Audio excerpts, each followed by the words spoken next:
உலக மக்கள் அனைவருக்கும் வணக்கம்.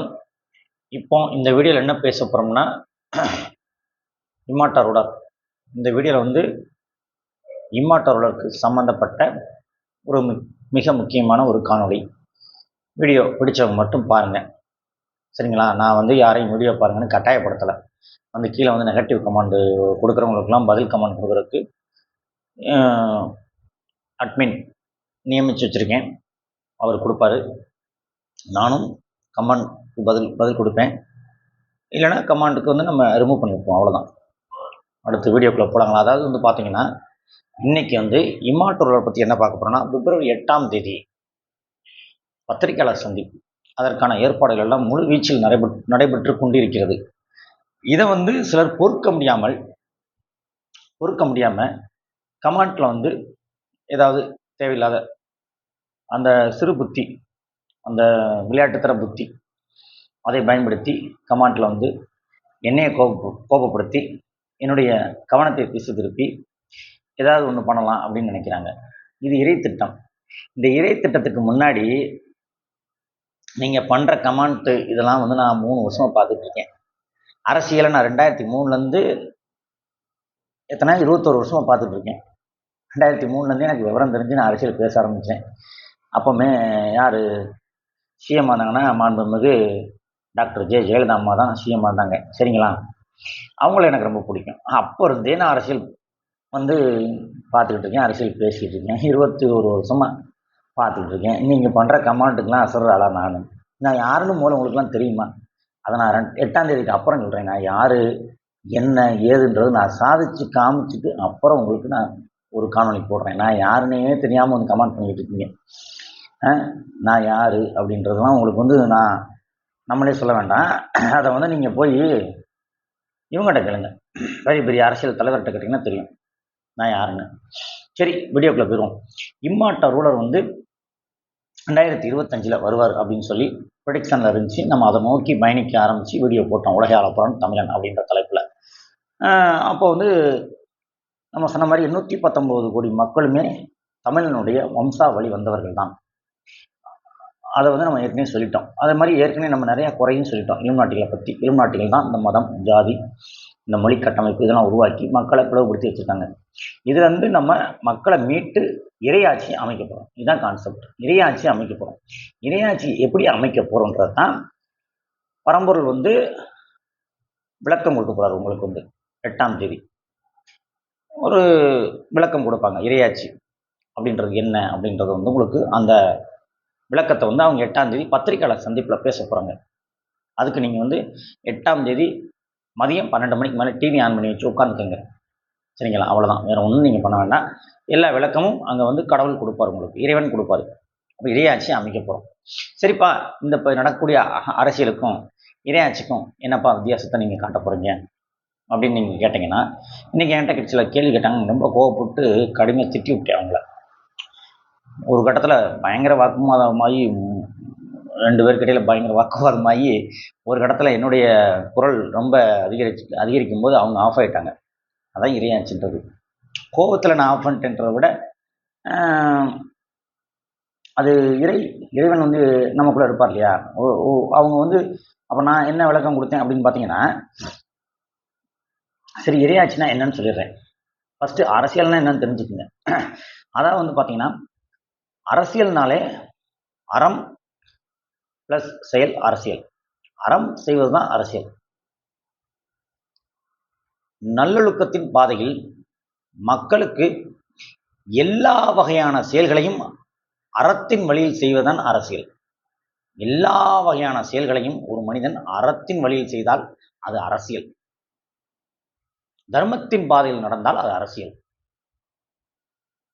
இல்லறம் இருக்கு, துறவரம் இருக்கு. இல்லறத்துலையும் நீங்க வந்து நேர்மையா இருக்கணும். கணவன் மனைவிக்கிடையே ஒரு நேர்மை இருக்க வேண்டும். பிள்ளைகள் இருந்தாங்கன்னா அவங்க நேர்மையா இருக்கணும். பிள்ளைகள் வந்து பெற்றோரை பாதுகாக்க வேண்டும். வயதான காலத்தில் கொண்டு போய் முதியோர் இல்லத்தில் விட்டுருங்க. இது எவ்வளோ பெரிய பாவம். அப்போ அங்கேயும் ஒரு அறம் தவறுகிறது, அது இல்லறம். அதே மாதிரி துறவரத்துலையும் பார்த்தீங்கன்னா நேர்மையாக இருக்கணும். நீங்கள் சாமியார்னு பேரை சொல்லிக்கிட்டு நீங்கள் ஊரை ஏமாற்றிக்கிட்டு அகோரி மாதிரி சுற்றிக்கிட்டு இருந்தா அதுக்கு பேர் துறவரம் அல்ல, வைத்தியக்காரத்தனம். அதனால் வந்து எல்லாம் அறிந்தவன் தான் நான் மீதியாக உட்காந்துருக்கேன் மதுரையில். அதனால் வந்து இல்லறம் துறவறம் இதெல்லாம் நம்ம வந்து அறிஞ்சவங்க தான். நான் வந்து இப்போ வந்து ஒரு சாதாரண மனிதனா கிட்டத்தட்ட ஒரு 21 ஆண்டுகளாக அரசியலில் வந்து நான் வந்து பயணிச்சுட்டு தான் இருக்கேன். வெளியில் யாருக்கும் தெரியறதில்ல. உங்களுக்கு தெரியட்டு நான் என்ன பண்ண முடியும்? அப்போ நீங்கள் 8ஆம் தேதிக்கு அப்புறம் எல்லாம் தெரிஞ்சுக்குவீங்க. நான் யார், அங்கே உட்காந்துருக்க பேச போகிறவர் யார், எங்களுடைய பின்புலம் என்ன, எல்லாம் உங்களுக்கு 8ஆம் தேதிக்கு அப்புறம் தெரிஞ்சிடும். ஸோ அறம் சார்ந்த அரசியல் செய்ய போகிறோம் நாங்கள் வந்து. அறம் ப்ளஸ் செயல் தான் அரசியல். அறம் செய்வது தான். அப்புறம் வந்து பார்த்தீங்கன்னா, ஏன்பா இப்போ இருக்கவங்களாம் அறத்தின் வழியில் நடக்கலையா அப்படின்னு கேட்டிங்கன்னா, அறத்தின் பாதையில் அவங்க நடந்திருந்தாங்கன்னா, நல்லொழுக்கத்தின் பாதையில் அவங்க அரசியல் பணிகள் செய்திருந்தார்கள் என்றால், இப்பொழுது இந்த நாட்டில் இத்தனை குழப்பங்கள் ஏற்பட வேண்டிய அவசியமே இருந்திருக்காது. இப்போ நாங்கள்லாம் வந்து இந்த இம்மார்டல் அப்படின்ற கான்செப்டுக்குள்ளே வர வேண்டிய அவசியமும் இருந்திருக்காது. அறம்னாலே தர்மம். இப்போ தர்மத்தின் பாதையில் ஒரு மனிதன் நடக்கும்போதோ, ஒரு அரசியல் தலைவன் நடக்கும்போதோ, அங்கே ஒரு நல்லாட்சி மக்கள் பார்ப்பார்கள். மதுரையில் கூட ஒரு பாண்டிய மன்னன் பெயர் சொல்லலாம். நெடுஞ்செழியன் அப்படின்னு ஒரு பாண்டிய மன்னன் இருப்பார். அவர் செய்த ஆட்சி அறத்தின் ஆட்சி, அறம் சார்ந்த அரசியல். அந்த மாதிரி ஒரு அரசியலை தான் நாங்கள் கட்டமைக்க போகிறோம். இதுக்கு இறைவன் வந்து பரம்பொருள் துணை புரிய போகிறார். இதெல்லாம் நீங்கள் பார்க்கத்தான் போகிறீங்க. இன்றைக்கி எல்லாருக்கும் அது பார்க்க வேடிக்கையாகவும் காமெடியாகவும் கிண்டலாகவும் இருக்கலாம். இத்தனை அரசியல் கட்டமைப்பையும் பணபலத்தையும் அதிகார பலத்தையும் மீறி எப்படி நீங்கள் இந்த அறம் சார்ந்த அரசியலை செய்ய போகிறீங்கன்னா அது எல்லாம் அவருக்கு தெரியும், இறைவனுக்கு தெரியும். ஸோ இப்போ இறைவனை நம்பி நாங்கள் இருக்கோம். இன்னொன்று இறைவனை நம்பிக்கிட்டே நாங்கள் உட்காந்துருக்க போகிறதில்ல. இறைவனை நம்பிக்கிட்டு இல்லாமல் ஒரு 12 பேர் கொண்ட குழு, இறைவனை நம்பி இறைவனோட ஆசீர்வாதத்தோட 12 பேர் கொண்ட குழுவை உருவாக்கி இறங்கிட்டோம் களத்தில். இவ்வளோ நாளும் சும்மா பேசிக்கிட்டு இருந்தவங்க இறங்கிட்டோம் 8ஆம் தேதி. இப்போ 8ஆம் தேதி இறங்கி செயலில் காட்ட போகிறோம். நாங்கள் வந்து நாளைக்கு ஒரு வீடியோ போடுறேன், அதில் பாருங்கள். ஸோ இப்போ அறம் சார்ந்த செயல், ஒரு மனிதன் தர்மத்தின் பாதையில் ஒரு நேர்மையான செயல்களை, எல்லா காரியங்களையும் நல்லொழுக்கத்தின் பாதையிலும் அறத்தின் வழியிலும் செய்தால் அதுதான் ஒரு சரியான அரசியல் முறை. அதை விட்டுட்டு இப்போ பண்ணுறவங்கெல்லாம் அரசியல் செய்கிறாங்களா? ஆனால் அரசியலை பற்றி பேசக்கூடாதுன்றாங்க. ஏன் பேசக்கூடாது? அரசியல் தெரிஞ்சவங்க நான் வந்து பேசக்கூடாதுன்னு எப்படி சொல்ல முடியும்? அவங்களுக்கு அப்போ அரசியல் தெரியல. அதனால தான் அவங்க நல்லா விவரம் தெரிஞ்சாலுன்றனால என்னை பேசாதன்றாங்க. நான் பேசுவேன். நாங்கள் பேசாமல் யார் செய்ய முடியும்? பாண்டிய மன்னர்கள் செய்த ஆட்சி தான் நம்ம சொல்கிறோம் ஒரு நேர்மையான ஆட்சி, தர்மத்தின் ஆட்சி கொடுத்தாங்க. அதை போல தான் நாங்கள் கொடுக்க போகிறோம். அது சில பேருக்கு காழ்ப்புணர்ச்சி வந்து பொங்கி எழுகிறதுனால, அவங்களுடைய பதவிகளுக்கு அங்கே ஆபத்து வரதுனால தான் நீ பேசாதன்னு எல்லாரும் என்னை பார்த்தா சொல்கிறாங்க. யார் யார் சொல்கிறாங்க தெரியுமா? நிறையா பேர் நான் இது வரைக்கும் பார்த்துட்டேன். சார் உங்கள் ஏஜுக்கு நீங்கள் அரசியல்லாம் பேச வேண்டாம் சார். அப்போ எப்படி பேசுறது? என் ஏஜில் தான் இவர் உட்காந்துருக்காரு, இந்தியாவோட பிரதமராக ராஜீவ்காந்தி. ஸோ அப்போ வயதுக்கும் அரசியலுக்கும் வந்து சம்மந்தம் இல்லை. அதை ஃபஸ்ட்டு எல்லோரும் தெளிவாக புரிஞ்சுக்கிட்டு நாங்கள் செய்யக்கூடிய அந்த இறை ஆட்சி அதை நோக்கி எல்லோரும் கண்டிப்பாக ஒரு காலத்தில் இல்லை சீக்கிரமாகவே வரப்போகிறாங்க. ஏன் கிட்டத்தட்ட ஒரு 2 மாதத்துலேயே அந்த இறையாட்சியின் துவக்கம் February 8, 2 மாதத்துக்கு அப்புறம் நீங்கள் அதனுடைய மாற்றங்கள் எல்லாம் பார்ப்பீங்க. தமிழ்நாட்டு அரசியல் இப்பயே பார்த்துட்டு தான் இருக்கீங்க. ஏன்னா நடக்கக்கூடிய ஆட்சி வந்து பார்த்தீங்கன்னா, யார் அரசியல் கட்சி ஆரம்பித்தாலும் நான் எல்லா கட்சிகளையும் குறிப்பிட்டு சொல்லிட்டேன். நிறைய கட்சியை குறை சொல்லியாச்சு. இப்போ இருக்கக்கூடிய தமிழ்நாட்டில் இருக்கக்கூடிய 2 பெரிய கட்சியாக இருந்தாலும் சரி, புதுசாக வரப்போகிறவங்களா இருந்தாலும் சரி, ஏற்கனவே மேலே இருக்கக்கூடிய அந்த 2 பெரிய கட்சியாக இருக்கட்டும், சென்ட்ரல் கவர்மெண்ட்டில் அதுவும் சரி, எல்லாருமே வந்து நீங்கள் என்ன பண்ணீங்கன்னு எங்களுக்கும் தெரியும், மக்களுக்கும் தெரியும். அந்த கட்டமைப்புலாம் வேண்டாம். நாங்கள் வந்து ஒரு சிறிய கட்டமைப்பு, ஒரு சிறிய தேசிய கட்சியை வச்சு ஒரு முயற்சி எடுக்கிறோம். இதுக்கு இறைவன் அருள் புரியும் போது ஆட்சி அமையும். ஆட்சி அமைகிறத நீங்கள்லாம் பார்க்கத்தான் போகிறீங்க. இதைத்தான் இன்றைக்கி நான் வந்து பேச வந்தேன். ஏன்னா ஒரு புயலுக்கு பின் ஒரு அமைதின்ற மாதிரி நாங்கள் ஆட்சி அமைச்ச பின்னாடி நாங்கள் காட்டக்கூடிய செய்யக்கூடிய செயல் வந்து அப்போ நீங்கள் எல்லோரும் பார்த்து தெரிஞ்சுக்குவீங்க. ஏன்னா அரசியல் வந்து பேச்சு திறமையால் பேசி மக்களை ஏமாற்றி சில பேர் அரசியல் செஞ்சுட்ருக்காங்க. சில பேர் பொய்யான வாக்குறுதிகளை கொடுத்து மக்களை ஏமாற்றிட்டு இருக்கீங்க. சில பேர் என்ன பண்ணுறீங்க, பணத்தை கொடுத்து, வாக்குக்கு பணம் கொடுத்து, ஓட்டுக்கு 2000 கொடுத்து பதவியில் போய் உட்காந்துக்கிறீங்க. தமிழ்நாட்டுடைய துணை முதலமைச்சராக இருக்கட்டும், முதலமைச்சராக இருக்கட்டும், தங்களுடைய தொகுதியில் வந்து 2000 வாக்குக்கு கொடுக்குறீங்க. நீங்கள் ஓட்டு நீங்கள் வாங்கணும்னா, நீங்கள் எத்தனை லட்சம் ஓட்டு வித்தியாசத்தில் ஜெயிக்கணும்னா அதுக்கு நீங்கள் 2000 பணம் கொடுக்கணும். ஒரு ஓட்டுக்கு குறைஞ்சது 1000 2000 நீங்கள் கொடுத்தா தான் உங்களால் அந்த தொகுதியில் ஜெயிக்க முடியும். இதுக்கு பேர் அறம் கிடையாது. இதுக்கு பேர் நீங்கள் பண்ணுறது அதர்மம். அறம்னா என்ன அர்த்தம்னா, தர்மத்தின் பாதையில் போனது தான் அறம். நீங்கள் போகிற பாதை அதர்மத்தின் பாதை. இதை மாற்றி அமைக்க போகிற ஆட்சி தான் இறையாட்சி. இதை உங்களுக்கு தெளிவாக சொல்லிட்டேன். புயலுக்கு பின் ஒரு அமைதி. ஏன்னா நான் ஒரு 8 மணிக்கு பயங்கரமாக கோவப்பட்டேன், அது புயல். இப்போ 9 மணிக்கு அமைதியாக வீடியோ போடுறேன். இது வந்து இறையாட்சிக்காக நான் பேசக்கூடிய, ஏன்னா இன்றைக்கி எனக்குள்ளே வந்து கோபம் அப்படி இருந்துச்சு. 50 ஆண்டு கால அரசியலை பார்த்துட்டும் இன்னும் வந்து எங்களுக்கு அரசியல் தெரியாது, நீங்கள் அமைதியாக இருங்க, பேசாமல் இருங்க அப்படின்னு சொல்லி சொன்னாங்களா. அப்போ நான் சொன்னேன், நாங்கள் பேசாமல் இருந்தோம்னா இன்னும் நீங்கள் இன்னொரு 50 வருஷத்துக்கு நல்லா ஊழல் பண்ணி சம்பாதிப்பீங்க, நாங்கள் பேசாமல் இருக்கணுமா அப்படின்னு பிடிச்சிட ட்ரை பண்ணிட்டேன். பொதுவாக எல்லாரும் பேசிட்டேன். எல்லா கட்சிகளையும் அவர் முன்னாடி குறை சொல்லும்போது அவர் ஒரு கட்டத்தில் அப்பா நீங்களே ஆட்சி அமைச்சிட்டு போங்க சாமிட்டாரு. அந்த அளவுக்கு போட்டாச்சு. ஏன்னா நாங்கள் அஸ்திவாரம் போட்டதோ, இப்போ நான் பேசுகிற அரசியல்னால் எல்லாமே இவர் பரம்பொருள் முடிவெடுத்தது. அதனால் வந்து பார்த்தீங்கன்னா, இன்னைக்கு இருக்கக்கூடிய அரசியல்வாதிகள் வந்து பொய்யான வாக்குறுதியை கொடுத்து மக்களை ஏமாற்றுவாங்க. கவர்ச்சி திட்டங்களை கொடுத்து, இலவச திட்டங்களை கொடுத்து மக்களை ஏமாற்றுவாங்க. ஓட்டுக்கு பணத்தை கொடுத்து மக்களை ஏமாற்றுவாங்க. ஜாதி அரசியலை சொல்லி மக்களை ஏமாத்துறது. நான் உன் ஜாதிக்காரன் ஓட்டு போடு, வெக்கமா இல்லை உனக்கு? நான் உன் மதத்துக்காரன் ஓட்டு போடு, வெக்கமா இல்லை உனக்கு? நான் உனக்கு நல்லது செய்ய போகிறேன் ஓட்டு போடுன்னு சொல்லு. ஏன்னா நீ செய்ய மாட்டேன் நல்லது. நீ 50 ஆண்டு காலமாக ஏமாற்றித்தான் இருக்க. அதைத்தானே நாங்கள் மாற்றி அமைக்க நாங்கள் வந்திருக்கோம். எங்களை பார்த்தா உனக்கு ஒரு பயம். அதனால தான் நெகட்டிவ் கமெண்ட் கொடுக்குறதுக்குன்னே நீ 10 பேருக்கு பைசா கொடுத்து கூட அனுப்பி வச்சிருப்பேன்னு நான் சொல்கிறேன். அதான் பண்ணிக்கிட்டு இருக்காங்க. அதை மாதிரி சில பேருக்கு இம்மாற்றுள்ள ஆகணும்னு ஆசை இருந்தது. ஆசை இருக்கிறது தப்பு இல்லை. அதை வந்து பரம்பொருள் தான் முடிவு எடுக்கணும், யார் இம்மாற்றுள்ளதுன்னு. இறைவன் முடிவு எடுக்கணும். ஸோ அப்போ நாங்கள் 2 பேர், இப்போ 12 பேர் இருக்கோம்னா அதில் 2 பேர் வந்து இப்போ நான் தான் வந்து அரசியல் புறம் பார்த்துக்கணும் அவர் சொல்லிட்டார் இன்றைக்கி என்கிட்ட ஃபோனில். பேச போகிறது அவர் தான். யாருன்னு உங்களுக்கு தெரியும். சில பேருக்கு வாட்ஸ்அப் குழுவில் இருக்கக்கூடியவங்க யாரை நான் இம்மாற்றுள்ளதாக கை காட்ட போகிறேன்னு உங்களுக்கு தெரியும். ஸோ அப்போ அவர் சொல்லிட்டார் இன்றைக்கி என்கிட்ட, ஃபுல்லாகவே உங்கள் கண்ட்ரோல் தான், நீங்கள் தான் அரசியலே செய்ய போகிறீங்கன்ட்ட. ஸோ 12 பேர் கொண்ட குழுவில் நாங்கள் இணைஞ்சி பணியாற்ற போகிறோம். தேசிய கட்சி தலைவரே எங்களுக்கு சப்போர்ட்டாக இருக்காங்க. அவங்களுடைய கட்டமைப்பை எடுத்து பயன்படுத்திக்குவோம். இதுதான் இம்மாற்றோட ரூலருடைய அந்த ஃபைனல் இதாக இருக்கும் அப்படின்னு நான் நினைக்கிறேன். இறுதி முடிவு இறையாட்சியின் துவக்கம் February 8. இந்த ஆண்டுக்குள்ளாரையே நாங்கள் ஆட்சி அமைச்சிருவோம். இந்த ஆண்டுக்குள்ளேயே ஆட்சி அமைக்க முயற்சி செய்வோம். கண்டிப்பாக அடுத்த ஆண்டு இறையாட்சி எல்லாரும் பார்ப்பீங்க. இல்லை இந்த ஆண்டு இறுதியிலே கூட பார்க்கலாம். இது இறைவனின் திட்டம்.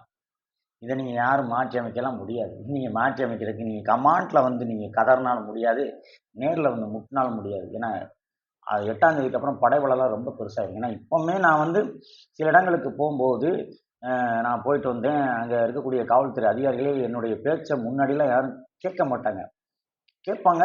ஆனால் இப்போ ரீசெண்டாக ஒரு 1 மந்த்தாக நான் போய் எஸ்ஐட்டையோ ஒரு இன்ஸ்பெக்டர்ட்டையோ டிஎஸ்பிட்டையோ பேசினா சரிங்க பண்ணிடுவோம், சரிங்க ஓகே ஓகே அப்படின்றாங்க. நான் போட்டு போகிற ட்ரெஸ்ஸு, தோரணை அதெல்லாம் இருக்கட்டும். ஒரு பக்கம் இறைவனுடைய ஆற்றல் எனக்குள்ளே இருக்குது. நான் போய் சொன்னால் சரின்றாங்க எல்லா இடங்களையுமே.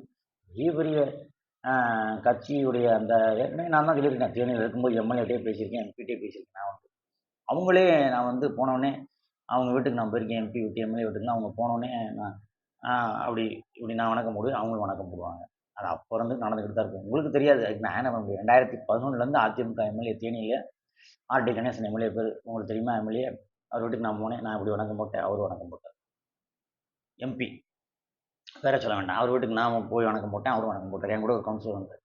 கவுன்சிலருக்கு கிடைச்ச மரியாதை எனக்கு அப்போ கிடைச்சது. இப்போ வந்து எப்படின்னா நான் ஒரு எம்எல்ஏ கூட போகிறேன்னா சிஎம் எம்எல்ஏ வணக்கம் போட்டால் எனக்கு வணக்கம் போடுவார். அந்த அளவுக்கு இன்றைக்கி வந்து ஒரு இரையாற்றல் மூலிமா எங்களுக்கு இந்த ஒரு இது கிடச்சிருக்கு, ஒரு எலிஜிபிள் தகுதி கிடச்சிருக்கு அப்படின்னு நான் நினைக்கிறேன்.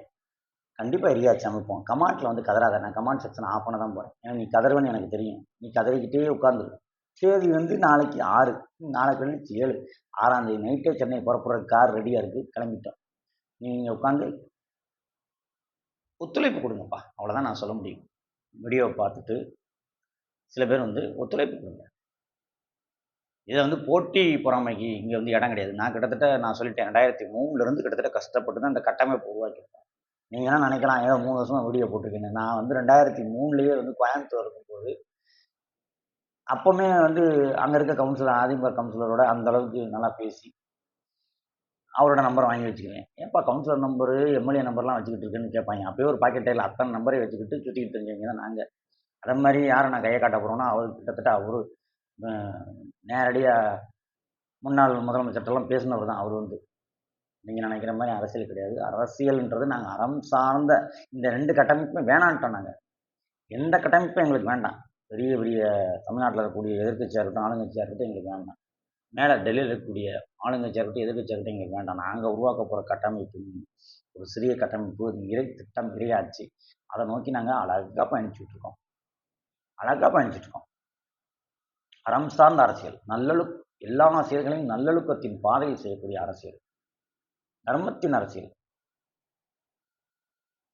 இதுல வந்து பாத்தீங்கன்னா, இதுல வந்து இப்ப இருக்க அரசியல்வாதிகள் என்னென்ன பண்றாங்கன்னு உங்களுக்கு தெரியும். ஏதாவது சொல்லி காட்டணுமா? சொல்லுங்க. கனிம வளங்கள கொள்ளையடிக்கிறாங்க. மக்களுக்கு விரோதமா. கனிம வளங்கள்னா மலைய கொடைஞ்சு விக்கிறது. அதர் ஸ்டேட்டுக்கு. மணலெல்லாம் எடுத்து விக்கிறது. சரிங்களா? அப்புறம் வந்து பாத்தீங்கன்னா, போதைப் பொருள உள்ள அனுமதிக்கிறது.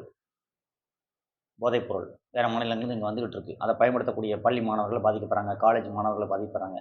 நெறைய பேர் பாதிக்கப்பட்டு அவங்க பேரண்ட்ஸ் கதர்றாங்க. டாஸ்மாக்னால 10த் படிக்கிற பசங்க கூட குடிச்சிட்டு ஸ்கூல் கிரவுண்ட்ல படுத்து கிடக்கான். அவங்க அம்மா வந்து கூட்டிட்டு போவாங்க, அப்பா வந்து கூட்டிட்டு போவாங்க. அசிங்கமா இருக்கும். வெளிய சொல்ல மாட்டாங்க. ரோட்ல படுத்து கிடக்காங்க மாணவர்கள். தமிழ்நாட்ட ஒரு இதா மாத்திட்டு இருக்காங்க. இதெல்லாம் உங்களுக்கு தெரியும். இதெல்லாம் கொஞ்சம் கொஞ்சமா மாத்தி அமைக்கணும். ஒரே நேரத்தில சடன் பிரேக் அடிக்க கேட்டாலும் கொஞ்சம் கொஞ்சமா மாத்தி அமைச்சிடலாம். கண்டிப்பா முடியும். அதான் அந்த இறை ஆட்சி அப்படிங்கிறது. அறம் சார்ந்த அரசியல். அதை நோக்கி தான் நம்ம பயணிச்சுட்டு இருக்கோம். அதற்கான கட்டமைப்ப ஸ்ட்ராங்கா போட்டாச்சு. போட்டே இப்போ மதியமே கட்டமைப்பெல்லாம் உருவாக்கி வச்சாச்சு. 8ஆம் தேதி அறிவிக்க போறோம். சரிங்களா? எல்லாமே முடிஞ்சுதாங்க. தீவிரமா அதுக்கான பணி நடந்துகிட்டு இருக்கு. 8ஆம் தேதி அறிவிப்பு வந்தோனே அமல்படுத்துறது தான் வேலை. அதுக்கடுத்து அந்த 8ஆம் தேதியிலேருந்து ஒரு 48 நாள்ல நீங்க பல மாற்றங்கள் எதிர்பார்ப்பீங்க. இப்பவே நெறைய அறிகுறிகள் இருக்கு. அது உங்களுக்கு தெரியலனா அதுக்கு நாங்க ஒண்ணும் பண்ண முடியாது. ஏன் ஆளுங்கட்சியும், எதிர்க்கட்சியும் எங்கள பார்த்து பயப்படுறாங்கன்னா, அதற்கான காரணங்கள் வந்து ஒரு 2, 3 மாசம் கழிச்சு உங்களுக்கு முழு விவரமா தெரியும். ஏன்னா எல்லாத்தையும் நம்ம ஒரு வீடியோல சொல்லிற முடியாது. கிட்டத்தட்ட 20 நிமிஷம் தான் பேச முடியும். அதுக்கு மேல பேச முடியாது. அதனால வந்து இப்போ வந்து இறையாட்சி அமைப்பதற்கான இத நம்ம நோக்கி போயிட்டுருக்கோம். ஏன்னா இப்ப இருக்க அரசியல்வாதிகள் என்னென்ன செய்றாங்கன்னு நான் சொன்னேன் பார்த்தீங்கன்னா, மணல் கடத்துறாங்க, கனிம வளங்கள கொள்ளையடிக்கிறாங்க, போதைப் பொருட்கள உள்ள அனுமதிக்கிறாங்க. அவங்க சம்பாதிக்கிறதுக்காக மணல் கடத்துறது, கனிம வளங்கள கொள்ளையடிக்கிறது, டாஸ்மாக்ல சரக்கு விலையெல்லாம் கூட வச்சு விக்கிறது, போதைப் பொருள அதர் மாநிலத்திலருந்து இங்க உள்ள விடுறது, தனியார் பள்ளிகள்ட்ட டொனேஷன் வாங்கிட்டு தனியார் பள்ளிகள் அதிக கட்டணங்கள வசூலிச்சாங்கன்னா, லட்சக்கணக்கில ஃபீஸ் வாங்குனா தடுக்காம இருக்கிறது, தனியார் மருத்துவமனையில போய் டொனேஷன் வாங்கிட்டு, அங்க வந்து லட்சக்கணக்கான பேஷண்ட்ஸ்ட்ட கொள்ளையடிக்கிறாங்க சிலர். ஒரு ரூ. 10,000 கட்டணத்துக்கு நீங்க 30,000 40,000 செலுத்த வேண்டியிருக்கும். ரூ. 1,00,000னா ரூ. 5,00,000 செலுத்தணும் மருத்துவமனைக்கு. இதெல்லாம் அரசியல்வாதிங்க கண்டுக்க மாட்டான். ஏன்னா அவன் டொனேஷன் வாங்குறான். ஸ்கூல்ல ரூ. 1,00,000 ஃபீஸ். ஆனா அது உண்மையிலே 20,000 கட்டினா போதும். ஆனா நீங்க ரூ. 1,00,000 கட்டிக்கிட்டு இருக்கீங்க. இதையும் அவன் தடுக்க மாட்டான் அரசியல்வாதி. ஏன்னா அவன் பூரா அங்க போய் டொனேஷன் வாங்கிக்குவாங்க அவங்க வந்து. இதெல்லாம் எதிர்க்கக்கூடிய துணிச்சல் வந்து எங்ககிட்ட இருக்கு. நாங்க இறையாட்சி அமைக்க போறோம். இந்த துணிச்சலுக்கு முன்னாடி யாரும் வந்து நிக்கவே முடியாது உங்களால. நின்னீங்கன்னா நீங்க வந்து ஜல்லிக்கட்டு போராட்டம் எப்படி புரட்சியா வெடிச்சுன்னு உங்களுக்கு தெரியும். அத விட பன்மடங்கு வெடிக்கும்.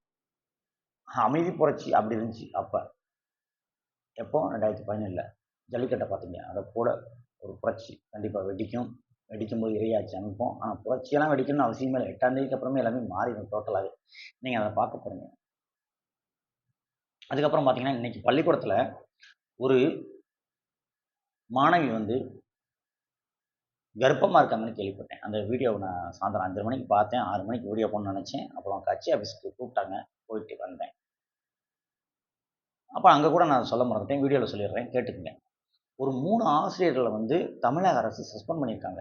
என்ன காரணம் கேட்டா, ஒரு மாணவி கர்ப்பமா இருக்காங்க. ஒரு பள்ளி மாணவி.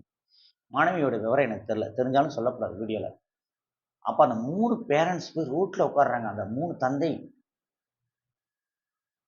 ஒரு மாணவி தான் கைதானாங்க. அப்ப 3 பேர் உட்கார்ந்தாங்க. ஓ! சாரி நான் தவறா சொல்லிட்டேன். 3 பேர்னா, அந்த தந்தை, அவங்க கூட பிறந்த அண்ணன், தம்பியா இருக்கலாம். எல்லாரும் சித்தப்பா, இந்த மாரி சொந்தக்காரங்கலாம் ஒரு ரோட்ல போய் ஒரு 3 பேர் மட்டும் உட்கார்ந்தாங்க. ஆனா, ஒரு மாணவி கர்ப்பமா இருக்காங்கன்னு சொன்னாங்க. 3 ஆசிரியர் வந்து சஸ்பெண்ட்ன்னு சொன்னாங்க. ஸோ இப்போ இந்த மாதிரி விஷயங்களை கேள்விப்படும்போது இப்படிப்பட்ட ஒரு திராவிட மாடல் ஆட்சி உங்களுக்கு தேவையான்றது நீங்கள் தான் சொல்லணும். நாங்கள் 8ஆம் தேதி மாற்றி அமைக்கிறதுக்கான முயற்சி எடுத்திருக்கோம். இது கண்டிப்பாக பலனளிக்கும். பலனளிக்கும். இறையாட்சி அமல்படுத்த போகிறோம். ஏன்னா இன்னைக்கு வந்து இந்த ஒரு நியூஸ் மட்டும் இல்லை, இன்னொரு நியூஸும் பார்த்தேன். பாலியல் வன்கொடுமை, இந்த மாதிரி பள்ளி மாணவியை வந்து கர்ப்பமாகிறது, 3 ஆசிரியர்கள் பணியிடை நீக்கம், சஸ்பெண்ட், இந்த மாதிரிலாம் கேள்விப்படுறோம். ஏன் அந்த 3 பேரையும் தூக்கில் போனேன், சுற்று நடு ரோட்டில் விட்டு எங்கள் ஆட்சியில் நாங்கள் சுற்றுப்போம். அதான் எங்கள் தேசிய கட்சி தலைவர் சொன்னார், இந்த மாதிரி பண்ணுறவங்க தான் தலையை வெட்டிடணும்பார். சவுதி அரேபியாவில் அப்படி தான் பண்ணுறாங்களா, அப்படி தான் பண்ணணும்னாரு. நான் கூட வேண்டாம் சார்னு. ஆனால் இன்றைக்கி மதியானம் நடந்திருக்கு அந்த சம்பவம். ஏன்னா ரொம்ப நாளைக்கு முன்னாடி நடந்ததை இப்போ கண்டுபிடிச்சி சொல்லியிருக்காங்க. ஒரு பள்ளி மாணவி இந்த மாதிரி கர்ப்பமாக இருக்காங்க, 3 ஆசிரியர் சஸ்பெண்ட் அப்படின்னு. வைக்காமல சஸ்பெண்ட் பண்ணுறதுக்கு உங்களுக்கு 3 பேரையும் முடிச்சு தூக்கில் போகிறேன், யாருன்னு வெளியே சொல்ல வேணாம். தூக்கில் போட்டு ஆளை காலி பண்ணி பாடி அனுப்பி வீட்டுக்கு தெரிஞ்சுக்கட்டும். அப்புறமா இல்லை ஸ்ட்ரைட்டாக சுடுகாடுக்கு இருக்கிறதுக்கு எதுக்கு வீட்டுக்கு அனுப்புகிற, சாம்பார் வீட்டுக்கு கொண்டு போய் கொடுத்துரும், அவ்வளோதான். என்ன ஆட்சி நடத்துகிறீங்க நீங்கள்? இறையாட்சிலாம் யாரும் தவறே செய்ய முடியாது. ஏன்னா வந்து உங்களுக்கு மிக மிக மிக மிக நேர்மையான அதிகாரிகள் மாற்றுவோம். காவல்துறையில் நேர்மையான ஆட்கள் தான் இருப்பாங்க. அதிகாரிகள் பூரா நேர்மையாக இருப்பாங்க. அரசியல் கட்டமைப்பை நேர்மையாக மாற்றிடுவோம். எல்லாமே நேர்மையாக மாறிடும். மக்களும் நேர்மையாக மாறிடுவாங்க. அதான் இணையாட்சி என்பது. அது விரைவில் நீங்கள் பார்க்கத்தான் போகிறீங்க, அப்படி ஒரு அழகான ஆட்சியை. ஏன்னா பெண்களுக்கு பாதுகாப்பு இல்லாத ஒரு ஆட்சியாக தான் இருக்குது. ஜெயலலிதா மறைஞ்ச பின்னாடி நடக்கக்கூடிய நிகழ்வுகள்லாம் பார்த்தோம்னா, இங்கே வந்து நடக்கக்கூடிய ஆட்சி களி முத்தி போச்சுன்ற மாதிரி இருக்குது. இதெல்லாம் மாற்றி அமைத்து நல்லாட்சி, இறையாட்சி அமையும் அப்படின்னு சொல்லி வீடியோ முடிச்சுக்கிறேன். வீடியோவை வந்து பார்த்துட்டு நீங்கள் கருத்துக்கள் சொல்கிறதா நீங்கள் வந்து நான் அடுத்த வீடியோவில் கூட எனக்கு கருத்துக்கள் சொல்லுங்கள். ஏன்னா இந்த வீடியோவில் வந்து கமெண்ட் செக்ஷன் ஆஃப் பண்ண போகிறேன். அடுத்த வீடியோ சந்திப்போம் மக்களே. நன்றி, வணக்கம்.